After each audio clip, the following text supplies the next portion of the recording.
ಬಂಧುಗಳೇ, ನಿಮಗೆಲ್ಲ ತಿಳಿದಿರುವ ಹಾಗೆ ಪಾಕಿಸ್ತಾನ ಭಾರತದ ಮೇಲೆ ಸಣ್ಣ ಪ್ರಮಾಣದ ದಾಳಿಯನ್ನು ಮಾಡಿದಾಗ ಭಾರತ ಅದಕ್ಕೆ ಪ್ರತಿದಾಳಿಯಾಗಿ ದೊಡ್ಡ ಉತ್ತರವನ್ನೇ ಕೊಟ್ಟಿತ್ತು.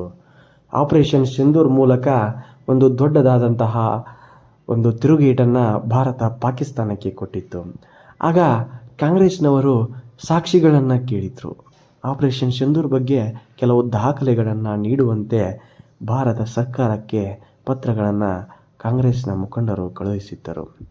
ಆದರೆ ಅದರ ಜೊತೆಯೇ ಭಾರತ ಮತ್ತು ಪಾಕಿಸ್ತಾನದ ಸಂಘರ್ಷವನ್ನು ಕೊನೆಗೊಳಿಸಲು ಇದರಲ್ಲಿ ಟ್ರಂಪ್ ರವರ ಹಸ್ತಕ್ಷೇಪ ಇದೆ.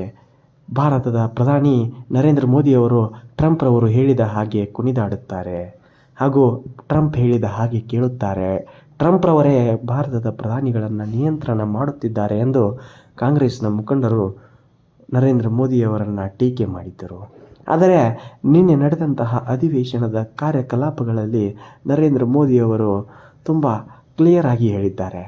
ಭಾರತ ಮತ್ತು ಪಾಕಿಸ್ತಾನದ ಸಂಘರ್ಷದ ನಡುವೆ ಯಾವುದೇ ಮೂರನೆಯ ವ್ಯಕ್ತಿ ಅಥವಾ ಯಾವುದೇ ಜಗತ್ತಿನ ನಾಯಕನ ಮಧ್ಯಸ್ಥಿಕೆ ಇರಲೇ ಇಲ್ಲ ಎಂದು ಒಟ್ಟಿಗೆ ಕಾಂಗ್ರೆಸ್ ಪಕ್ಷದ ಮುಖಂಡರು ಹಾಗೂ ಡೊನಾಲ್ಡ್ ಟ್ರಂಪ್ ರವರ ಇಬ್ಬರ ಮುಖಕ್ಕೆ ಹೊಡೆದ ಹಾಗೆ ನಿನ್ನೆ ಸದನದಲ್ಲಿ ನರೇಂದ್ರ ಮೋದಿಯವರು ತಿರುಗೇಟನ್ನು ಕೊಟ್ಟಿದ್ದಾರೆ.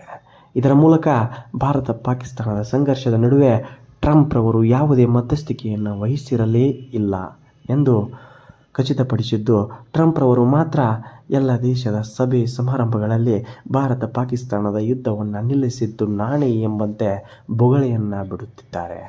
ಅದಕ್ಕೆ ಫುಲ್ ಸ್ಟಾಪ್ ನೀಡುವ ಉದ್ದೇಶದಿಂದಲೇ ನರೇಂದ್ರ ಮೋದಿಯವರು ನಿನ್ನೆ ಕಾಂಗ್ರೆಸ್ ಪಕ್ಷದ ಮುಖಂಡರ ಜೊತೆಗೆ ಡೊನಾಲ್ಡ್ ಟ್ರಂಪ್ ರವರಿಗೂ ಕೂಡ ಮುಖದ ಮೇಲೆ ಹೊಡೆದ ಹಾಗೆ ತುಂಬ ಕಠೋರವಾಗಿ ನಿಷ್ಠುರವಾಗಿ ತಮ್ಮ ಸಿದ್ಧಾಂತವನ್ನು ಪ್ರತಿಪಾದಿಸಿದ್ದು, ನಮಗೆ ಯಾವುದೇ ಜಗತ್ತಿನ ನಾಯಕನ ಮಧ್ಯಸ್ಥಿಕೆ ಅವಶ್ಯಕತೆ ಇಲ್ಲ ಎಂದು ಸ್ಪಷ್ಟಪಡಿಸಿದ್ದಾರೆ.